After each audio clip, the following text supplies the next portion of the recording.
Picture this. You're standing on a mountain, the air is thick with tension. Below you, an entire nation holds its breath. 850 false prophets surround a bloody altar, screaming until their voices crack, cutting themselves until blood flows like rivers down their arms. They've been at it for hours. Nothing. Dead silence from their gods. But you're about to pray one prayer. Just one. And in the next 60 seconds, fire will fall from heaven so fierce it'll consume not just the sacrifice, not just the wood, not just the altar, but even the water, even the stones, even the dust. This isn't just ancient history, friend. This is about the kind of faith that moves mountains, the kind of prayer that changes everything. And today, you're going to discover Elijah's secret that morning on Mount Carmel. Let me take you back to that day. Israel was dying. 3.5 years without rain, crops withered, children cried from hunger, wells ran dry, and it was all because the people had turned their backs on God, chasing after false promises and empty idols. Sound familiar? In a world where we're constantly told to look everywhere except up to heaven for our answers, where we're promised fulfillment in everything except the one who created us. Elijah knew something we've forgotten. He knew that sometimes, when everything seems impossible, when the odds are 850 to 1 against you, when the whole world is watching and waiting for you to fail, that's exactly when God shows up. King Ahab thought he was powerful.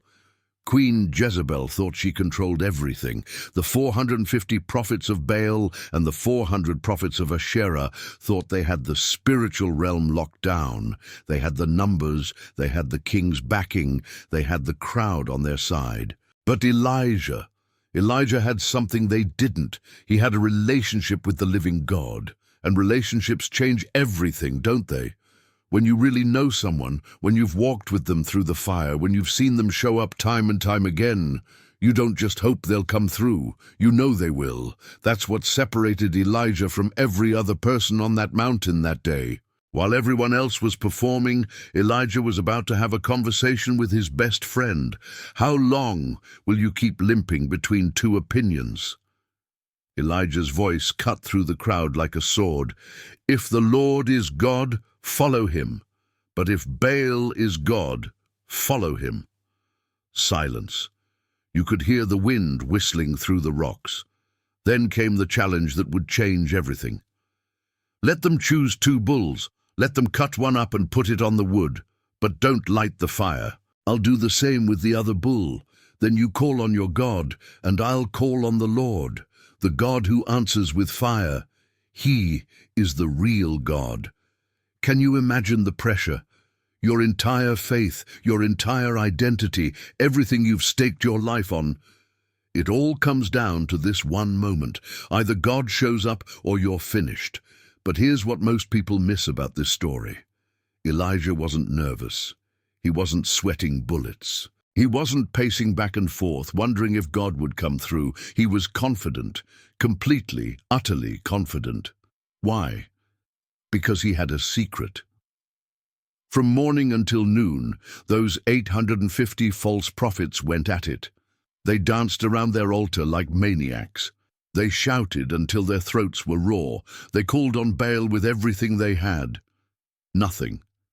Elijah started mocking them. Maybe your God is busy.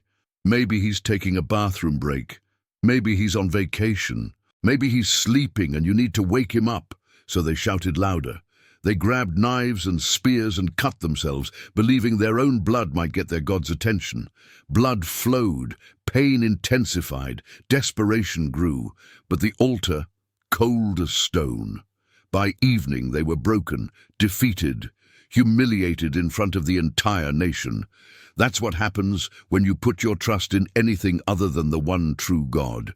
You can work harder, sacrifice more, give everything you have. But if you're calling on the wrong source, you'll end up empty every time. Then Elijah stepped forward. But here's where it gets interesting. Here's where the secret starts to unfold. First, he repaired the altar of the Lord that had been torn down. 12 stones, one for each tribe of Israel. He wasn't just building an altar, he was rebuilding a relationship. He was saying, God, I remember who you are. I remember your promises. I remember your covenant. Then he dug a trench around it. He arranged the wood perfectly. He cut the bull into pieces and laid it on the altar. But then he did something that seemed absolutely crazy. Fill 4 jars with water and pour it on the offering and the wood. Water? In the middle of a 3.5-year drought? Water was more precious than gold, and he's asking them to pour it all over the altar? Do it again. They did it again. Do it a 3rd time. By now, water was running down the altar, filling the trench. Everything was soaked, completely, thoroughly soaked. Why would he make it harder for God? Why would he create obstacles? Because Elijah knew something the false prophets didn't. He knew that God doesn't just want to show up. He wants to show off. He wants to do something so miraculous, so impossible, that everyone will know it could only be him. Then came the moment of truth. The sun was setting. The crowd was restless. All eyes were on this one man standing before a waterlogged altar. And Elijah prayed. But listen to this prayer. It wasn't long, it wasn't fancy, it wasn't religious sounding. It was simple, direct, and powerful.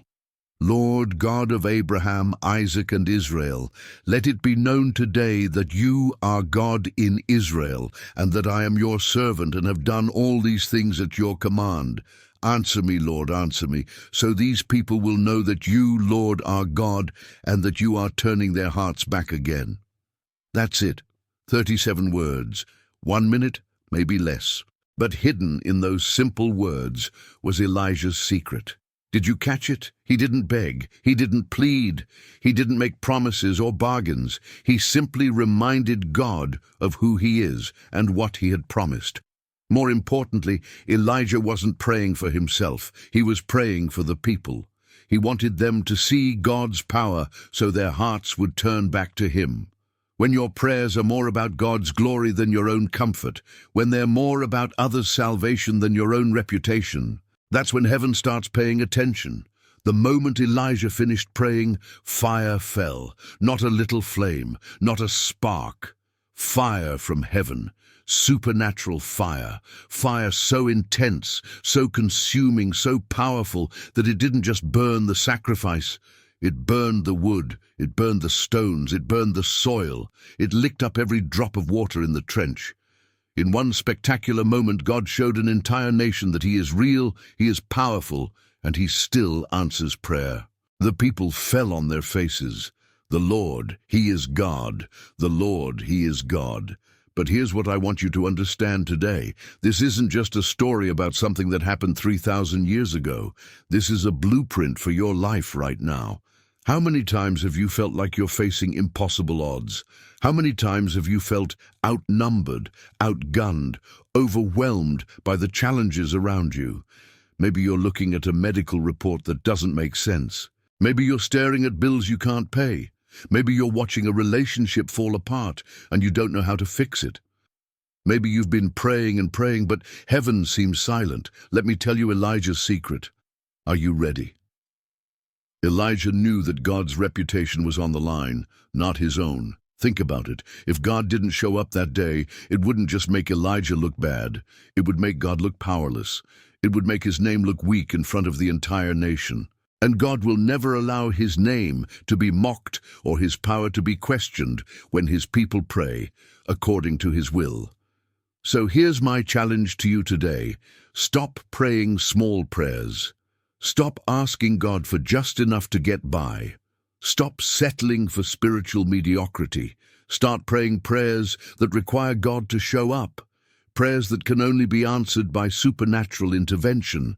Prayers that will make it obvious to everyone around you that God is real and he's still in the miracle business.